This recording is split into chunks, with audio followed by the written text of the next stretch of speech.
Bonjour et bienvenue dans Un jour, une équipe, aujourd'hui épisode sur Com.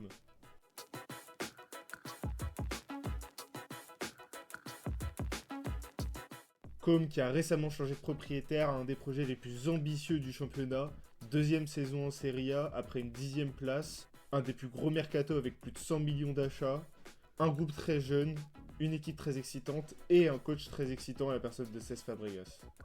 Et Fabregas, il a créé un projet de jeu très bien défini. On veut toujours avoir un joueur en mouvement du côté de Com en attaque.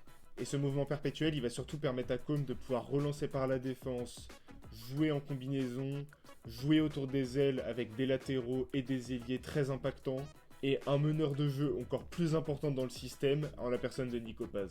Et en défense, très souvent, Com, ils empêchent l'équipe adverse de passer par le centre du terrain. Ils essayent plutôt d'emmener le jeu vers les ailes. Et Fabregas, il articule sa tactique autour d'un 4-2-3-1, avec Jean Butez dans les cages. On a Vovioda plutôt en latéral droit, Jacobo Ramon en défense centrale, associé à Kempf, et Alex Vaillé en latéral gauche. En milieu défensif, on retrouve un des joueurs les plus importants de ce système de jeu avec Maximo Perrone.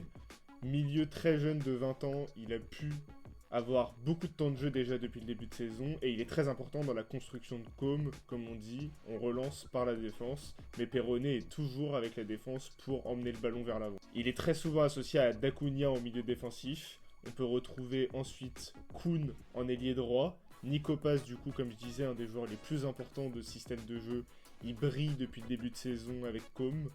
Et à gauche, on a aussi un des joueurs les plus importants, la personne de Jesus Rodriguez, qui lui aussi a eu beaucoup de minutes depuis le début de saison et qui a su montrer tout son talent depuis son arrivée depuis le Betis cet été. Et devant, Fabregas, il est très partagé entre Douvikas et Morata. Personnellement, je préfère Douvikas devant, mais je comprends que Morata apporte plus d'expérience à un groupe qui reste quand même très jeune. Et donc avec Com, on a un des projets vraiment les plus ambitieux de Serie A et les plus excitants, avec ce groupe si jeune et si attractif, ce jeu si léché et si intéressant à voir jouer. Mais malgré un projet ambitieux, le temps ne compte pas. Ils ont tout le temps de développer cet effectif qui reste du coup très inexpérimenté. Et donc la seule chose que je dirais pour Com cette saison, c'est plutôt essayer de faire mieux que l'année dernière. Ils ont fait 10e. Et peut-être si la saison se passe bien, viser une place en compétition européenne.